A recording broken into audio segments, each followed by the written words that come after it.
Hai listeners, kembali lagi bersama gue Dennis Johan dan gue Victor. Masih di catatan Iman season yang kedua. Kali ini di episode yang keberapa, Tor? Yang ke-21. Wow, gila, nggak disangka ya, udah cepat juga, udah sampai 21. Padahal kita kayak baru masuk ke season yang kedua ya. Wow. Yes. Dan kita juga udah mau akhir tahun ya, udah mau masuk ke 2021 ya. Bukan hanya bukan hanya episode yang ke-21, tapi kita juga udah hampir masuk ke 2021. Pas banget ya. Oke, jadi di akhir tahun ini nih, Tor. Akhir tahun ini kan akhir tahun nih. Apa yang lu mau bahas nih sebagai penutup di akhir tahun ini? Sebagai penutup sebenarnya agak nggak nyambung sih, cuman sebenarnya gue membahas mengenai hari ini gue nggak mau mengambil dari video atau apapun. Jadi hari ini gue lebih mau bahas mengenai fenomena yang ada di dalam mungkin kalangan orang Kristen ya terutama ya. Jadi fenomena-fenomenanya adalah mungkin yang juga booming-booming di tahun-tahun ini sih adalah kayak fenomena pastor yang kaya dan juga keren gitu. Jadi salah untuk satu acuan menutup tahun 2020. makanya agak nggak relate, cuman nggak apa-apa ya. Cuman ini menarik.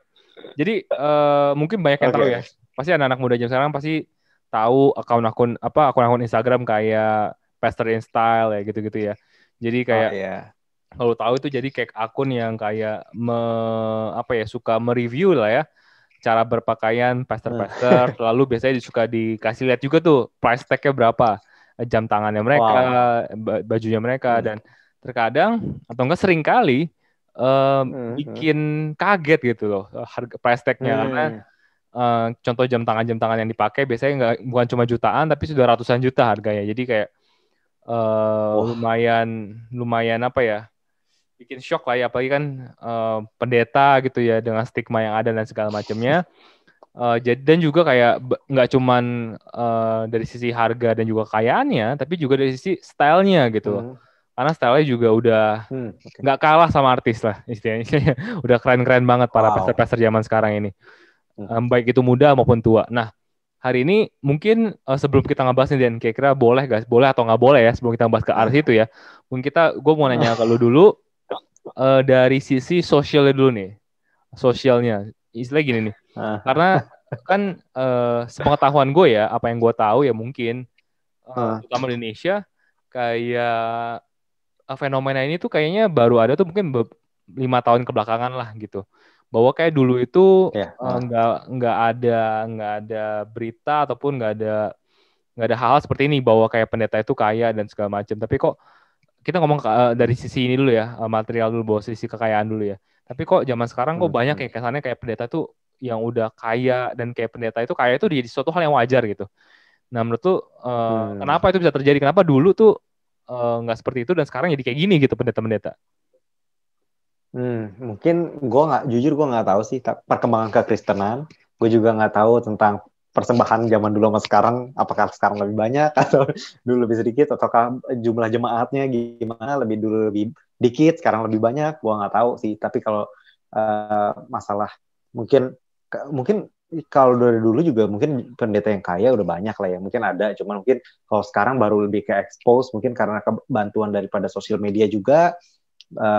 Bantuan daripada mungkin media banyak yang memberitakan, dan juga mungkin karena kita udah di era teknologi, jadi yang sekarang mungkin udah lebih kayak mengekspos segala sesuatu lah. Tapi gue yakin sih dari zaman mungkin 5 tahun lalu juga udah ada, cuman nggak terlalu kelihatan, dan sekarang mungkin udah lebih diterima ya. Jadi mungkin zaman dulu, ini gue ngomong mungkin lebih dari 5 tahun itu pendeta nggak enak kalau misalnya jadi pionir. Maksudnya jadi pionir untuk orang-orang yang naik helikopter, maksud gue tuh yang bawa mobil mewah. Karena kan lu bayangin ketika lu mau jadi pionir, itu tuh tekanannya banyak. Iya nggak sih? Kalau kita lihat sekarang, bahkan kalaupun kita jadi pendeta, maksud gue kalaupun kita jadi pendeta dan kita jadi kaya, mungkin itu something yang udah biasa gitu. Maksud gue tuh udah biasa. Apalagi zaman sekarang, gue percaya bahwa kita di zaman dimana teologi kesuksesan itu digembar-gemborkan banget. Kalau lu udah pernah bahas juga kan di video di Perisai Iman, teologi di mana dikatakan begini, maksud bahwa kalau lu diberkati maka lu akan kaya, lu akan sehat. Maksudnya berarti intinya adalah kalau gereja dengan pastor yang miskin, pastor ini punya karakter luar biasa tapi dia nggak kaya, tapi dia biasa aja, dia pakai mobil butut atau bahkan dia naik angkot. Nah ini sebenarnya nggak diurapi Tuhan nih. Nah, ini maksudnya ini teologi kesuksesan. Ini bukan teologi yang sebenarnya, karena Tuhan nggak measure seseorang tuh dari dia punya materialis ya. Karena kalau kenyataan dari materi ya, Paulus seorang yang sangat gagal sebenarnya. Kalau kita bilang dia shipwreck, dia nggak ada duit, dia harus jadi bekerja sebagai madu tenda juga, jualan tenda. Jadi kalau kita ngedasarin segala sesuatu berdasarkan kesuksesan dalam duniawi, maka ya sebenarnya kita akan miss it. Kita akan mungkin malah fokus kepada orang-orang yang punya gereja besar apa segala, dan kita end up sebenarnya kita udah berada di sisi luar daripada kekristenan, karena kekristenan itu sendiri sebenarnya tidak bisa didasarkan daripada itu. Ataupun banyak juga orang bilang kan, ya karena Abraham kaya, kemudian banyak orang Israel kan istilahnya dulu Tuhan berkati kaya berlimpah segala macam. Well, maksud gue tuh kita nggak bisa mendasari segala sesuatunya berdasarkan apa yang kelihatan sebenarnya, karena memang kalau kita lihat Tuhan Yesus sendiri gitu ya. Oke, memang ada ayatnya dikatakan bahwa dia menjadi miskin supaya kita menjadi kaya. Tapi kaya itu apa? Maksud gue tuh kaya, iya nggak sih? Kita harus definisikan ulang kaya dalam kekristenan. Bukan berarti kita nggak boleh kaya material. Tuhan juga mau kita kaya. Tapi gue percaya bahwa ada apa ya? Ada perbedaan khusus antara kaya duniawi dengan kaya yang Kristen maksud. Maksudnya kaya duniawi mungkin kita mengatasnamakan segala sesuatu kita terima. Itu kalau orang kaya, diberkati, berarti Cina paling diberkati Tuhan, padahal dia nggak ada Tuhan. Maksudnya lucu kan, karena Cina paling kaya dan dia sering persekusi juga gereja dan dia diberkati. Kalau kita lihat dari teologi kesuksesan, kenyataannya kan enggak. Setan juga bisa memberikan kekayaan, bahkan setan menjanjikan kekayaan pada Yesus. Bayangin, Yesus pencipta dunia dan dia janjiin kekayaan loh ke Yesus. Wow, artinya dia bisa memberikan kekayaan itu gitu. Jadi itu sih yang menurut gue ya, balik lagi kalau misalnya kenapa pendeta makin kesini makin banyak ya, karena sekarang udah kayak normal gitu, udah kayak normal. Dan kenapa salah satu karena normalnya ini karena banyak preacher prosperity gospel sih. Itu yang menurut gue, karena preacher prosperity gospel yang dia memberikan ayat-ayat yang seakan-akan Tuhan kalau lu diberkati lu harusnya kaya gitu, kalau lu miskin berarti lu nggak diberkati. Nah itu kalau menurut gue, jadi akhirnya mulai paradigma mulai berpindah. Akhirnya orang Kristen, jemaatnya pun expect pendetanya untuk kaya. Maksudnya kalau lu nggak kaya berarti lu nggak diberkati, lu nggak diurapi, lu nggak. Maksudnya iya nggak sih? Kalau pendetanya nggak diurapi gimana gue bisa expect something? Nah itu sih. Kalau menurut gue itu. Kalau menurut lu gimana, Peter? Iya. Setuju sih. Gue setuju akan poin yang sosial media, bahwa memang ya mungkin sekarang lebih terekspos aja mengenai hal seperti itu. Dan menurut gue mungkin yang kedua adalah kayak prosesnya, mungkin zamannya belum beda juga kali ya. Dimana mungkin zaman dulu itu lebih zaman benar-benar masa-masa pengembangan gereja lah, bisa dibilang bahwa gereja baru bermunculan di beberapa tempat dan segala macam, baru jadi kayak benar-benar masa growing-nya lah. Dan sekarang kita udah mulai masa di mana yang memang itu sudah bertumbuh banyak ya, istilahnya sudah mulai matang lah ya. Jadi masa-masa di mana mungkin mulai jemaatnya juga udah banyak dan segala macam. Jadi banyak, betul. Jadi lebih steady, dan akhirnya ya mungkin jadinya karena jemaatnya banyak, pasti perpuluhan juga makin banyak, dan itu akhirnya membuat gereja-gereja juga pasti dan pastor-pastornya juga pasti akan berkelimpahan sih dari sisi itunya. Oke, kita kita tadi masuk ke spektrum kekayaan. Nah, sekarang kita bahas spektrum yang kedua, Den. Spektrum kedua adalah mengenai style. Ini juga menjadi satu yang menjadi sorotan nih, Den. Karena zaman sekarang, terutama pastor-pastor yang muda lah ya, 20-an sampai 30-an tuh, stylenya udah beda banget sama pastor-pastor zaman dulu kan. Kalau zaman dulu kan, kalau kita ingat pasti selalu pakai jas, selalu pakai kemeja, selalu pakai celana juga celana bahan gitu kan. Sekarang ini udah bener-bener beda banget, karena sekarang bahkan ada pendeta yang pakai celana robek-robek, bahkan kayak bajunya pendeta sama baju jemaat hampir sama. Bahkan pakai jaket kulit dan segala macam, jadi udah benar-benar berubah banget. Dan itu lu sendiri melihatnya kenapa Dan bisa terjadi perubahan seperti itu? Kenapa ya, salah satunya sih karena mungkin kita berada memang di generasi yang milenial ya, milenial di mana maksudnya kalau kadang tuh banyak pendeta juga sebenarnya tujuannya baik, dia berusaha supaya bisa relate gitu. Kadang kalau misalnya dia terlalu jadul ya, maksudnya ortodoks ya, maksudnya ortodoks ini orang bosan, maksudnya orang maksudnya si ortodoks si tua ini, maksudnya tuh iya nggak sih, kadang tuh kita kayak aduh malas dengerinnya, maksudnya jadi kadang preacher juga berusaha adaptasi, maksudnya dia dari penampilannya, lagunya, style dia preaching, maksudnya kayak lebih ke motivasi loh sekarang kalau kita lihat, bukannya lebih ke doktrin. Beda dengan mungkin pas kita 10 tahun, 15 tahun lalu ya, mungkin lebih ke doktrin banget, banyak banget ayatnya. Sekarang kalau kita lihat ayatnya udah makin dipangkas, langsung ayatnya langsung ke poin, maksudnya lebih ke, malah sekarang udah mulai kebalik ke poin dimana maksudnya ayat cuma dimasukin untuk biarpun di luar konteks, tapi untuk memastikan support, itu apa ya, ada Alkitabnya aja gitu, ya, untuk mensupport apa yang dia pengen ngomongin aja. Jadi ini yang menurut gue tujuannya salah satunya adalah sebenarnya supaya dia bisa lebih relate juga, maksudnya kayak karena kita berada di generasi yang suka banget motivasi kan, maksudnya kayak hobi banget, beda sama zaman kita dulu tuh, maksudnya pas kita SMP SMA nggak terlalu motivator banget lah ya, maksudnya kita juga nggak ikut-ikutan begituan. Tapi kalau sekarang kan di YouTube segala macam maunya yang berapi-api, kemudian juga maunya upbeat, come on gitu, kayaknya anak party lah zaman sekarang kayaknya lebih. Nah itu yang membuat preacher berusaha untuk beradaptasi dengan market, maksudnya dengan bukan market lah ya, dengan jemaat, jadi supaya tujuan bisa lebih relate juga sih kalau menurut gua. Kalau menurut lo gimana tuh? Sama-sama setuju sih bahwa memang itu sebenarnya dasar utamanya ya, untuk menjadi apa ya, gereja itu menjadi kayak sama lah dengan jemaat ya. Jadi istilahnya jemaat-jemaat terutama yang muda yang masuk tuh dia nggak merasa kayak beda banget gitu. Istilahnya mereka melihat bahwa pendetanya kok satu frekuensi sama dia, jadinya lebih nyambung dan lebih masuk pada anak-anak muda ini. Terbuka ya. Nah cuman ini akan membawa kita ke pembahasan berikutnya. Batasannya sampai mana masalahnya kan? Soalnya kita tadi ngomong ya pendeta kaya boleh lah ya, keren boleh. Tapi sebenarnya yang menjadi perdebatan itu sebenarnya adalah kayak sampai di mana batasnya? Sampai di mana itu batas di mana itu oke, dan sampai di batas mana itu sudah menyalahi aturan. Nah menurut lu pada dasarnya boleh gak sih pendeta itu tuh kaya gitu sebenarnya, Den? Boleh apa enggak? Ya jelas boleh dong. Pertama, kenapa gue biasa bilang boleh? Kita pakai logika dulu, kita nggak perlu pakai ayat Alkitab. Maksudnya pertama, bumi ini diciptakan untuk siapa? Untuk manusia. Tuhan memberikan kunci tersebut ke siapa? Kepada Adam. Artinya apa? Artinya Tuhan mau Adam itu menjadi the God of this world. Dalam arti dia mendominasi dunia ini. Maksudnya dia, ya intinya adalah dia memegang atau memanage segala sesuatu yang Tuhan ciptakan.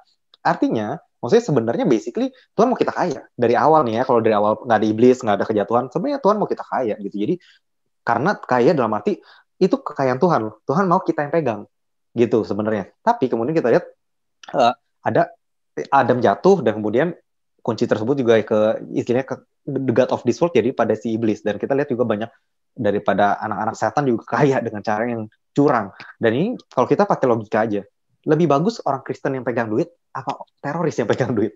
Lebih bagus orang Kristen. Kalau orang Kristen yang born again ataupun lahir baru, dia bisa bantu. Dia bisa bantu seperti Abraham bantu Lot, ataupun dia bisa melakukan banyak hal yang orang Kristen yang miskin itu nggak bisa lakukan. Ini kita harus tahu ya. Maksudnya kita nggak mau lihat segala sesuatu dari uang, tapi kita harus tahu bahwa uang adalah a good tools gitu. Sama kayak sosial media, kita bisa pakai YouTube untuk menyebarkan Injil ke seluruh dunia. It's a good tools gitu. Tapi maksud gue tuh uang itu bukanlah tujuan, tapi itu adalah tools ataupun sesuatu yang ya tools saja gitu. Jangan sampai tools ini yang pakai kita. Tapi ya balik lagi, maksudku tuh kalau kita pakai logika ya orang yang lahir baru lebih bagus dia memegang uang dibanding sama teroris yang pegang uang. Kalau teroris memegang uang ya hancur dunia. Tapi kalau memang orang yang lahir baru Kristen of God, ya of course dia akan berkembang dan bertumbuh. Jadi apakah boleh atau enggak, jelas lah Tuhan juga mau kita kaya kok. Karena dengan kita lebih kaya kita bisa lebih berdampak sebenarnya. Basically itu ya, itu kalau menurut gue kalau kaya. Kalau menurut lu Tor? Nah, gue setuju sih. Gue setuju sama lu bahwa sebenarnya nggak ada dosanya ya. Sebenarnya menjadi kaya itu bukan dosa. Nah, tapi nggak ada dosanya. The next question nih, Den. Kalau itu semua adalah hal yang baik, tapi kenapa menjadi sebuah kritisi yang baik banget gitu ya? Di kalangan sekarang baik orang mengkritisi kekayaan daripada pendeta gitu. Menurut lu apa yang menyebabkan hal itu bisa terjadi gitu? Kalau menurut gue nih ya, kalau memang itu kritik yang benar dan tepat, itu adalah karena banyak daripada pendeta ataupun orang Kristen yang kaya, itu fokusnya adalah mendapatkan. Sementara kalau Kristenan sendiri, fokusnya adalah pada memberi.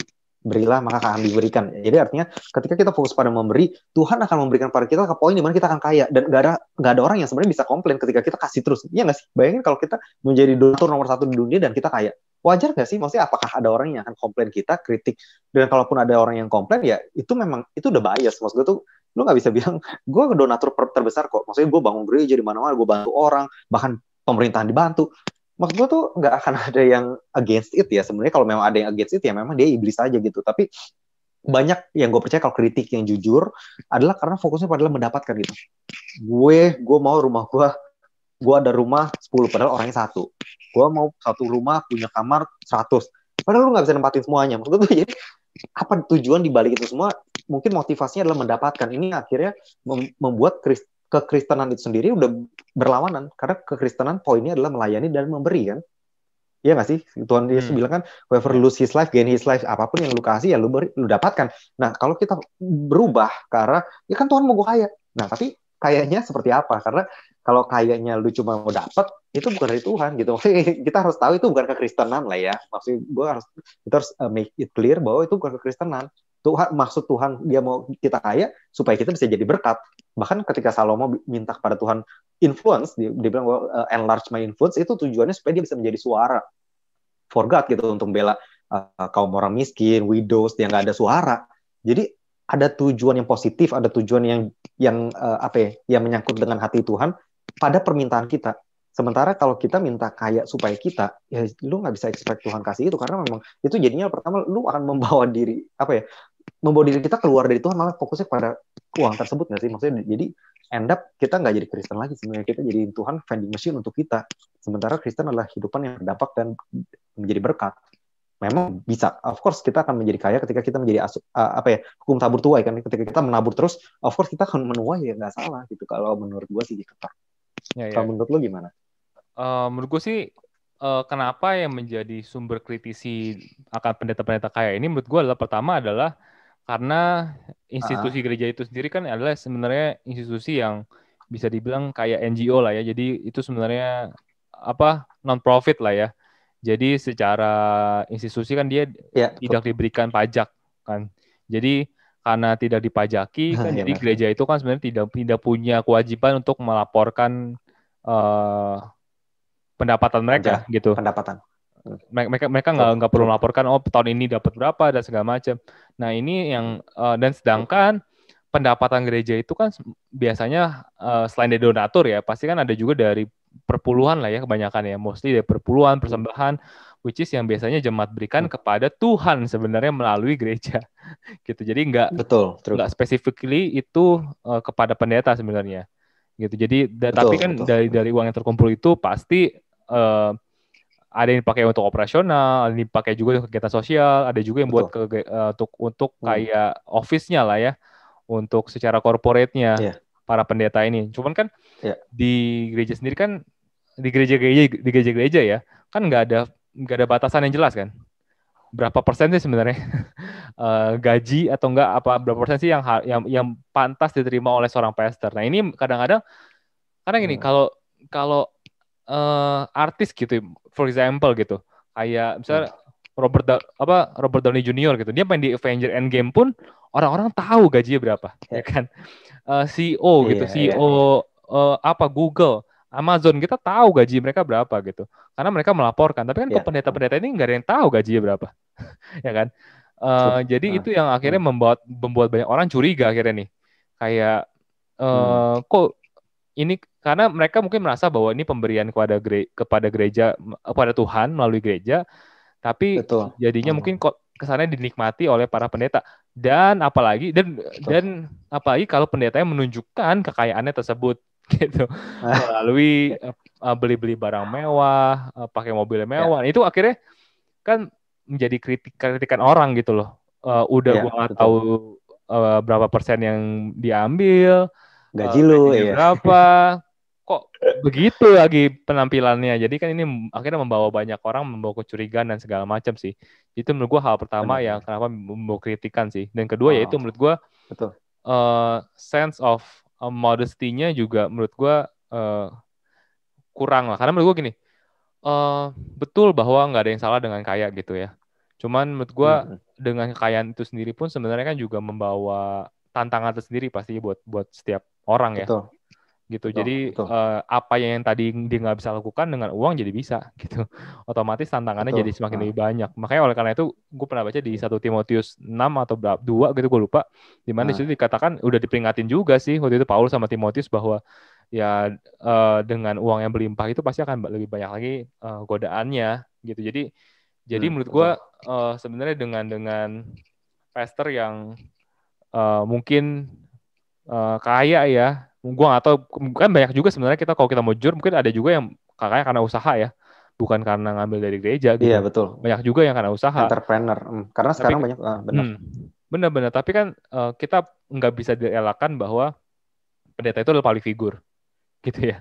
Public figure adalah Betul. atau orang yang nggak cuma dilihat saat di panggung, tapi juga kehidupannya di luar panggung gitu. Dan itu sih menurut gue jadi kritikan kadang-kadang. Mungkin jemaatnya masih banyak yang sengsara, tapi kok pendetanya sudah semakmur itu yang jadi karena kan kalau lu bilang tadi bahwa tugasnya pastor itu melayani, tapi kok istilahnya kalau ada yang belum terlayani dengan baik tapi sudah berkelimpahan, itu yang kadang-kadang jadi suka jadi intrik lah dari segi itunya. Nah, oke, sebelum kita bahas lebih lanjut, nah tapi terkait dengan ini Den, kalau style sendiri menurut lu oke gak sih kalau pendeta itu kayak punya style yang apa ya, yang up to date banget, yang pakai barang-barang branded, itu menurut lu kayak is it really needed gak sih sebenarnya bagi seorang pendeta?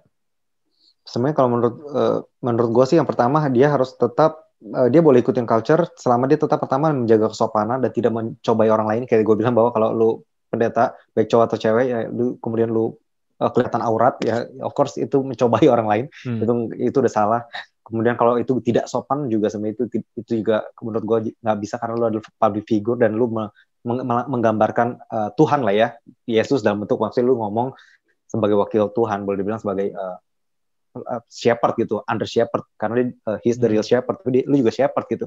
Kemudian kita juga apa ya, kalau kita terlalu stylish sebenarnya kadang bisa jadi batu sandungan gitu. Ini yang mungkin Paulus kan pernah bilang bahwa boleh nggak sih makan makanan idol ya? Kalau gue nggak salah tuh waktu itu ada di kitab mana. Intinya adalah bukan masalah boleh atau enggak. Memang kalau untuk orang-orang yang udah dewasa, idol is nothing. Karena pada saat itu kan makanan idol itu dijual dan itu murah. Jadi intinya dia bilang adalah for conscience sake, ya udah lu beli nggak usah nanya. Intinya it's nothing kok. Tapi kalau ada orang yang ngerasa jatuh imannya karena lu, maka lu berdosa. Nah ini sih maksud gue tuh kadang kita pendeta boleh kaya nggak boleh, tapi ketika dia menunjukkan kekayaannya dengan kayak lu bilang bawa barang branded, kemudian baju yang stylish branded banget, ini jadi batu sandungan nggak nih ke orang jemaat dia? Kalau jemaatnya semuanya kaya, mungkin it's okay ya, maksudnya semua udah selevel. Tapi kalau ada jemaat yang jatuh miskin banget, yang jauh banget diskriminatif, apakah itu nggak akan menyerang dia gitu? Karena nantinya kita harus tahu bahwa shepherd itu tujuannya untuk shepherding ataupun untuk menggembalakan. Gimana caranya dia bisa menggembalakan ketika sang dombanya ini ngelihat lu jauh banget di atas gua gitu.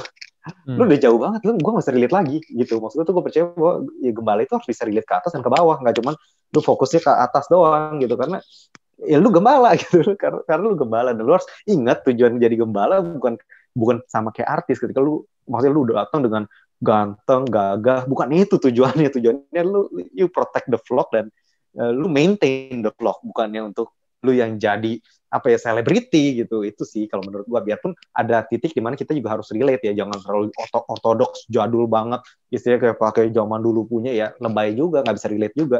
Cuman ya ada titik lah di mana lu nggak boleh menjadikan itu batu sandungan kepada orang. Kalau menurut gua sih gitu. Gimana kalau menurut Bapak Pendeta Victor? Waduh, enggak lah, saya bukan pendeta. Kalau menurut gue sih benar, itu poin yang tadi lu sampaikan benar. Mungkin tambahan dari gue adalah gini, kita perlu tahu bahwa tujuan fungsi seorang pendeta sebenarnya adalah mengarahkan jemaat itu kepada Tuhan kan. Nah masalahnya menurut gue kendalanya adalah pendeta-pendeta yang stylish adalah dia lebih mengattract jemaatnya dibandingkan Tuhan gitu. Jadi istilahnya kayak akhirnya ngerti kan? Maksudnya dengan misalkan bajunya yang keren dan segala macam, akhirnya orang-orang tuh lebih fokus sama dianya daripada sama Tuhannya gitu. Jadi mungkin orang-orang bisa kayak, oh gue mau ke gereja ini soal pendetanya keren, pendetanya ganteng, pendetanya stylish gitu, melek mode banget, tapi akhirnya Tuhannya kemana gitu. Akhirnya ini menurut gue akhirnya yang salah gitu, saat kayak your style itu udah ngeblocking fokus orang ke Tuhan gitu, malah jadinya ke Tuhan ya. lu ambil itu fokusnya gitu dengan baju, dengan style yang lu pakai. Nah, begitu sudah titik yang salah gitu. Karena menurut gue untuk become stylish kan nggak perlu branded juga gitu, maksud gue itu sih. Bukannya menurut gue nggak boleh pastor itu pakai baju branded atau apapun itu sih, menurut gue boleh. Tapi menurut gue secara asas kepantasannya menurut gue kurang pantas sih gitu. Karena yang bilang tadi bahwa banyak ya. Di saat kayak banyak mungkin jemaat yang berdoa supaya bisa dapat pekerjaan baru, supaya bisa diterima kerja, bisa ngumpulin uang buat merit, buat kuliah. Tapi dia udah pakai baju yang mahal-mahal gitu kan, itu sebenarnya membuat jarak buat para jemaatnya. Dan yang kedua, aku percaya bahwa kayak saat pendeta itu preaching, sebenarnya yang di preaching itu nggak cuman firman Tuhan, tapi juga kehidupannya dia gitu. Jadi kayak akan sangat sulit buat seorang pendeta bilang bahwa kayak, oh bagi saya emang nggak penting penampilan luar tuh nggak penting, sekali nggak penting, tapi baju-bajunya branded.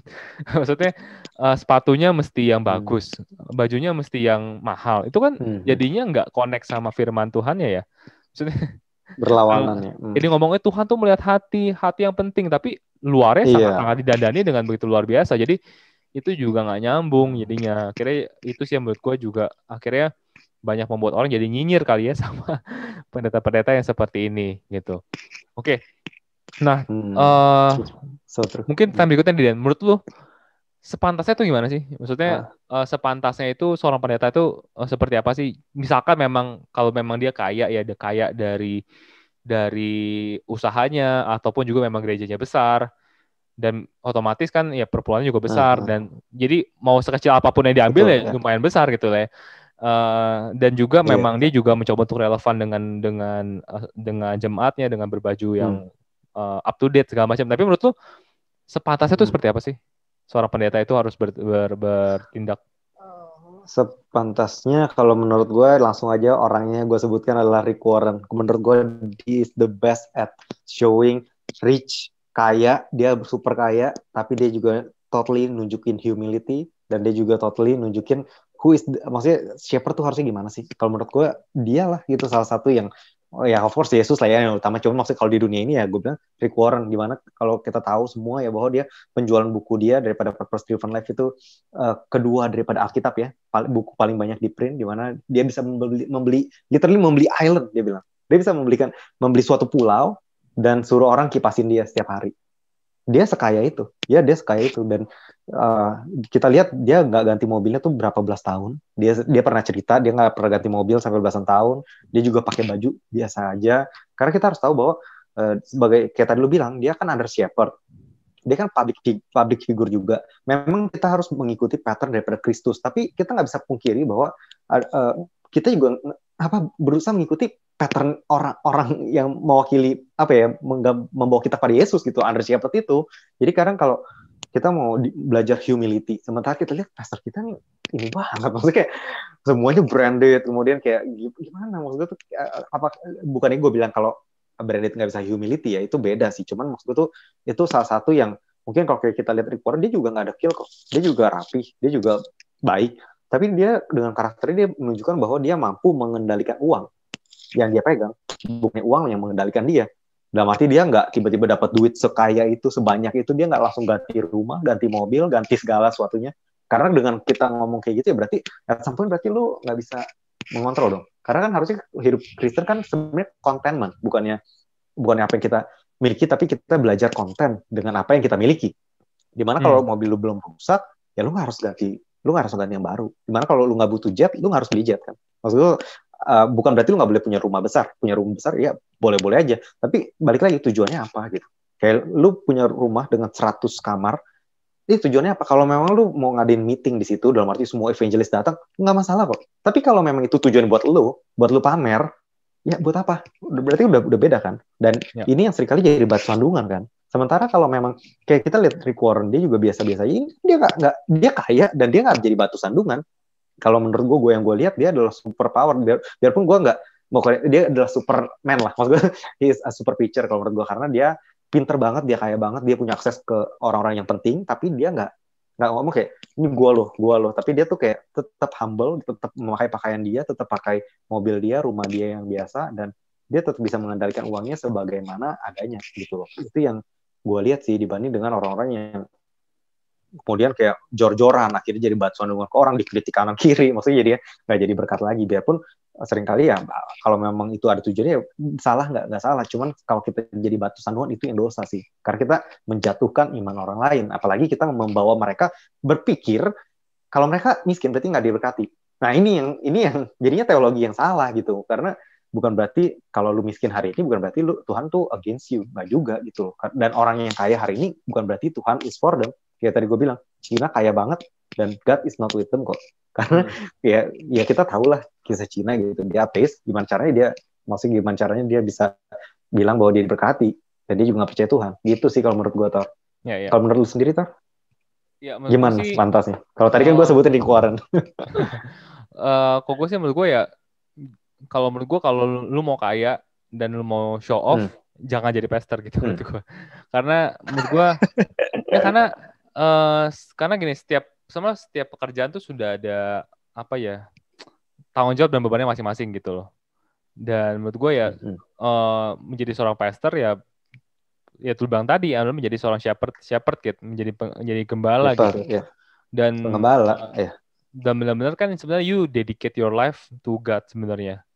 Jadi itu suatu, kenapa pendeta itu dibilang menjadi suatu pekerjaan yang mulia, karena ya lu hidup bukan hidupan lu lagi gitu. Benar-benar lu serahkan semua ke tangan Tuhan. Jadi menurut gue ya, apakah lu boleh gak sih punya lebih? Boleh banget gitu loh. Lu boleh banget punya yang lebih sampai misalnya lu pensiun nanti pun terjamin, itu menurut gue butuh banget. Tapi menurut gue itu nggak perlu untuk sampai ditampil. Karena menurut gue dengan lu menampilkan semuanya itu justru akan menjadi apa yang membawa buat sandungan ya. Iya, bukan cuma buat orang lain, tapi buat lu diri sendiri juga sih, gitu. Karena buat para jemaat juga jadinya kan gini, karena nggak semua jemaat kita dewasa, nggak semua jemaat kita mengerti. Betul. Banyak jemaat yang akhirnya merasa bahwa kayak gue sia-sia nih, gue perpuluhan gitu, dimakan sama pastor semua gitu. Padahal mungkin enggak gitu kan. Tapi karena ditampilkannya seperti itu kan, walaupun kita nggak bisa menyenangkan semua orang ya, tapi kan kita bisa memprevent hal-hal yang sebenarnya bisa di-prevent gitu. Jadi kayak ya kan kayak misalkan kayak anggapnya kayak presiden Zimbabwe misalkan negaranya miskin tapi dia tinggal di istana segala macam, pasti kan nggak relate sama rakyat-rakyatnya kan, jadi juga nggak sensitif gitu. Nah menurut gue kalau pendeta yang seperti itu juga nggak sensitif sih. Jadi menurut gue, dan terkait dengan style sih menurut gue boleh-boleh aja sih. Menurut gue stylenya keren dan segala macam. Tapi menurut gue perlu ketahui juga bahwa kan gereja itu kan umum ya.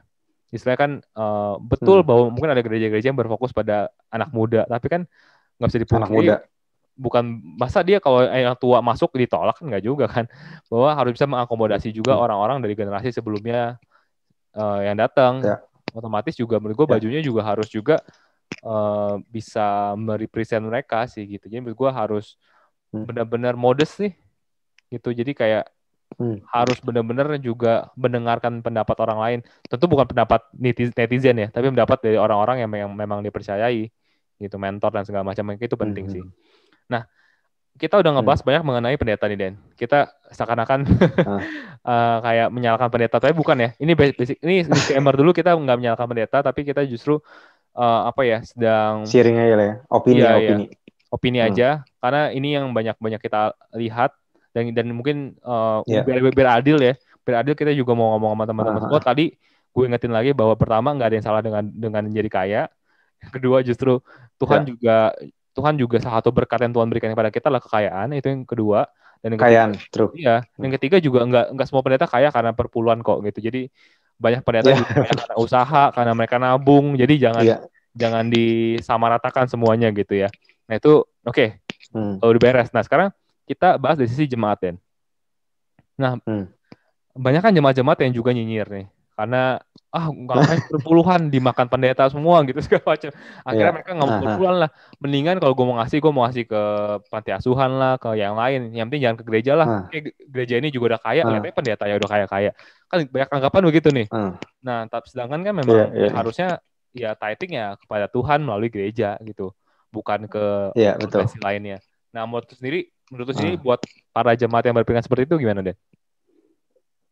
Pertama, kita juga tahu politisi juga pada korupsi dan kita tetap bayar pajak. Jadi kalau kita nggak ngelakuin hal yang itu, maksud gue tuh sama aja kan. Maksud gue tuh literally ya, kita juga tahu nggak semua politisi jujur, tapi lu tetap bayar kan. Karena lu tinggal di sini. Sama harusnya kita berpikir, pertama kita ke gereja, kita tertanam di situ. Artinya ada gembala di sana yang menjaga kita. You like it, gereja, lu suka gereja itu atau enggak, lu pilih gereja itu. Dan menurut gue emang Tuhan udah kasih norma di mana perpuluhan itu ya, lu kasih ke gereja di mana lu tertanam.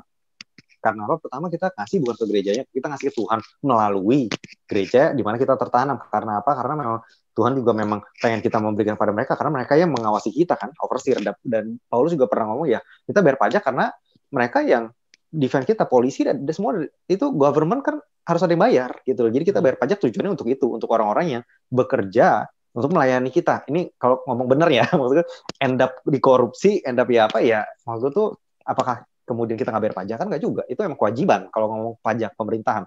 Nah kalau ngomong pemerintahan Tuhan nih, maksudnya ini kan gereja ini kan harusnya dia overseer atas kita, dia menggembalakan kita bahwa kita semakin dekat dengan Tuhan, bahwa kita semakin menjadi seperti Kristus. Nah karena kita ada di gereja itu, kita tertanam di sana ya, sudah seharusnya kita memberikan perpuluhan ke sana, biarpun kita nggak ngasih ke pendeta ya, kita ngasih ke Tuhan. Nah, tapi kan duit kan apa kita bisa langsung kasih ke surga? Kan kita harus lewat channel, dan channel tersebut ya gerejanya, bukannya panti asuhan dan lain-lain. Itu jatuhnya mungkin lebih ke diakonia atau koinonia ya. Maksudnya lebih ke lain ya. Maksudnya itu nggak bisa kita gantikan perpuluhan ke arah ya udahlah gue kasih aja, beda. Karena mereka itu kan organisasi yang mungkin non Kristen, dan juga mereka bukan gereja. Dalam arti ya gereja ya buat gereja, ada porsinya masing-masing, ada yang untuk orang miskin, ada yang ya bukan berarti kemudian kita ngasih ke orang miskin kita nggak usah ngasih ke gereja. Jangan biarkan kita melakukan satu kebaikan dengan meniadakan kebaikan yang lainnya. Itu sih maksudku, kadang kita nggak boleh ya udah di sini aja udah cukup, nggak juga gitu. Karena kita sebenarnya dengan kita berpikir gitu, kita udah menghambat pertumbuhan daripada gereja. Dan sementara Tuhan fokusnya sebenarnya di dunia ini tuh pertumbuhan gerejanya gitu. Karena kita tahu bahwa sebelum akhir zaman ya setiap orang harus mendengar Injil kan. Barulah akhir zaman itu, maksudnya barulah kita akan di rapture ya. Kalau kita nggak mau ngasih, gimana caranya? Maksudnya ya akhirnya kita menghambat sebenarnya. Jadi kalau balik lagi, kalau perpuluhan itu nggak bisa digantikan dengan kita memberikan persembahan kasih ke orang lain lah ya. Itu maksud kita kasih bantu orang, itu menurut gue nggak bisa digantikan. Karena kita balik lagi fokusnya ke Tuhan. Kalau kita bantu orang ya kita kasih ke dia, bukannya kok ke Tuhan. Kalau Tuhan ya lewat gereja. Ada prosesnya sama kayak tempel zaman dulu ya. Ada tempel dan dia juga bantuin orang susah loh di zaman perjanjian lama. Tapi tetap ada bagian untuk tempel, itu untuk orang Lewi dan priest ya. Pada saat itu ya sama aja lah gitu kalau zaman sekarang gereja gitu. Kalau menurut lu gimana tuh? Ya. Gue setuju sih. Mungkin yang gue bisa tambahkan adalah kayak pertama kita perlu tahu bahwa Tuhan tuh tidak butuh uang kita ya. Jadi karena Tuhan itu kan sumber dari semua kekayaan. Jadi sebenarnya apa yang kita berikan pada Tuhan itu nggak menambah apapun dalam kekayaannya dia gitu. Dan itu adalah ya, jadi memang literally ya, memang pemberian itu kita kasih pada Tuhan, tapi ya memang untuk memperlebar kerajaannya di dunia ini gitu, bukan yang memperkaya Tuhan di surga gitu, karena Tuhan di surga tidak butuh uang kita gitu. Jadi ya pasti memperlebar kerajaan di surga ya melalui gereja, itu yang pertama. Dan yang kedua adalah mungkin makna daripada tithing itu sendiri adalah ya untuk diri kita sendiri gitu, untuk meng-acknowledge bahwa di harta kita itu sudah kita tempatkan Tuhan di sana gitu. Sudah ada bagiannya gitu, yang mana kita persembahkan buat Tuhan. Dan menurut gue itu, jadi menurut gue tithing itu nggak perlu pusing-pusing terlalu mikirin ini buat pendeta atau pendeta buat apapun itu. Karena menurut gue pertama itu tithing itu buat diri kita sendiri dulu gitu, buat komitmen kita sama Tuhan bahwa kayak setiap apapun berkat yang kita terima itu kita mau kembalikan lagi buat kemuliaan sama Tuhan gitu.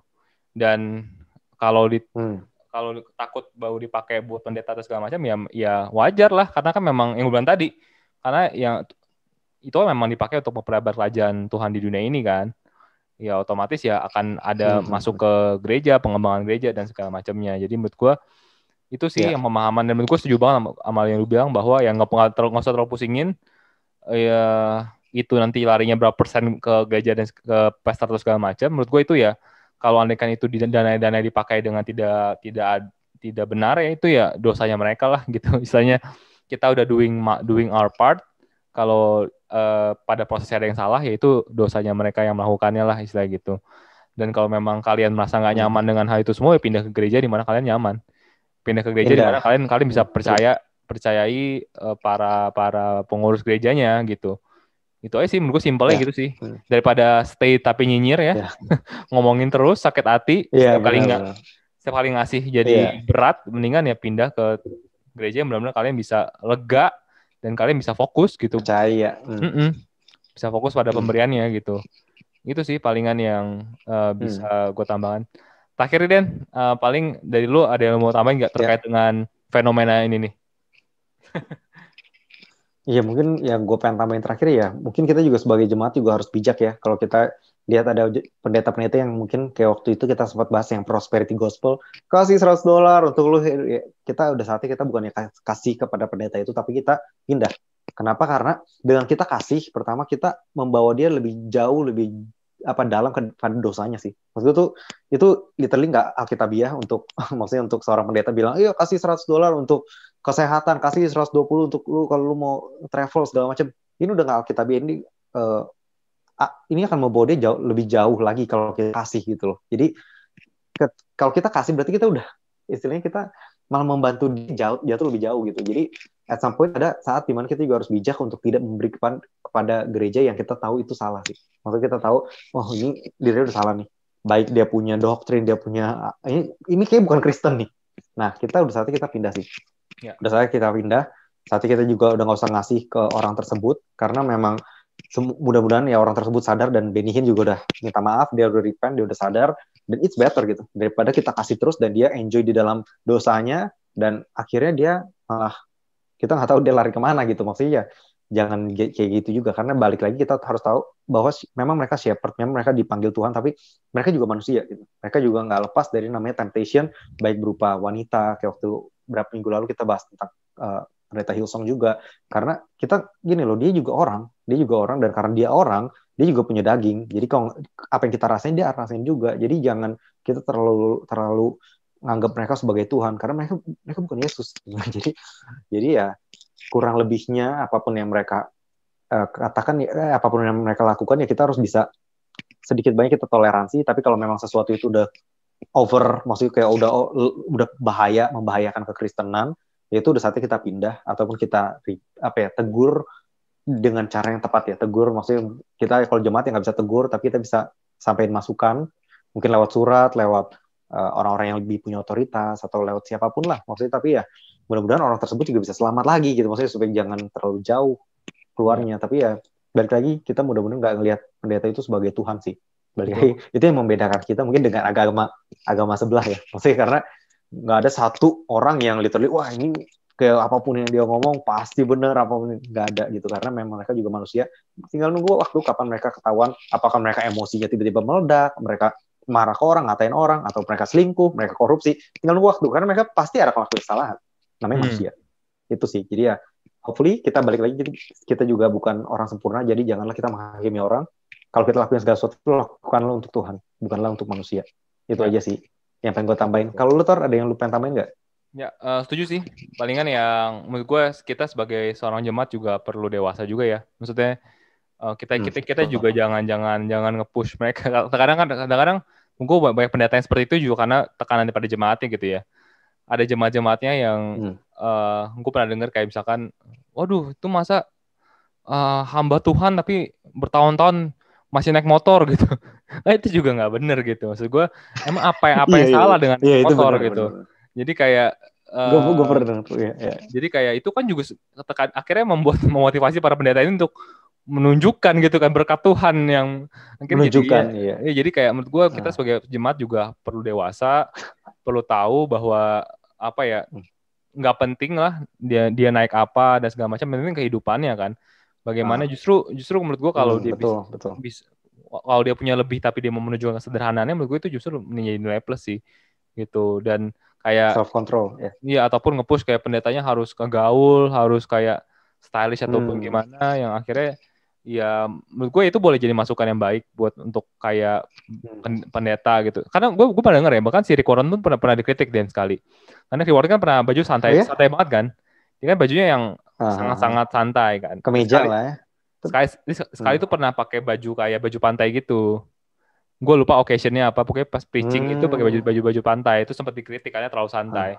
Tapi ya menurut gue juga ya yang penting apa ya, stylish tapi bisa juga modest gitu menurut gue. Nggak perlu yang branded yang pokoknya nggak perlu sampai akhirnya orang pergi ke gereja karena pendetanya gitu loh. Itu yang udah jadi salah menurut gue sih.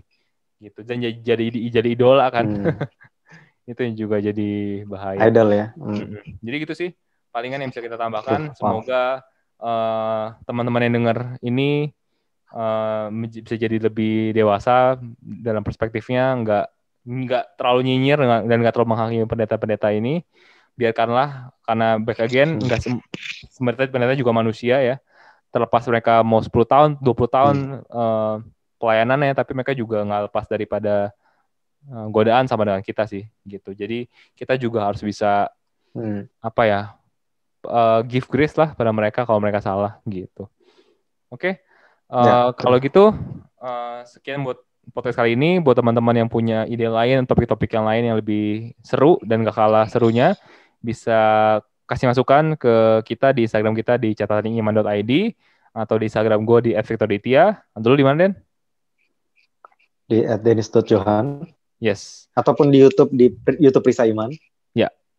Oke, mungkin sekian dulu, dan mungkin saat podcast ini diluncurkan udah mau menjelang akhir tahun ya. Jadi kita mau mengucapkan juga selamat Natal dan selamat akhir tahun buat teman-teman semua yang mendengarkan. Thank you for staying with us through this year, dan semoga di tahun ke depan kita berdua bisa memberikan konten yang lebih bermanfaat lagi, yang lebih memberkati buat teman-teman semua. Dan itu aja palingan.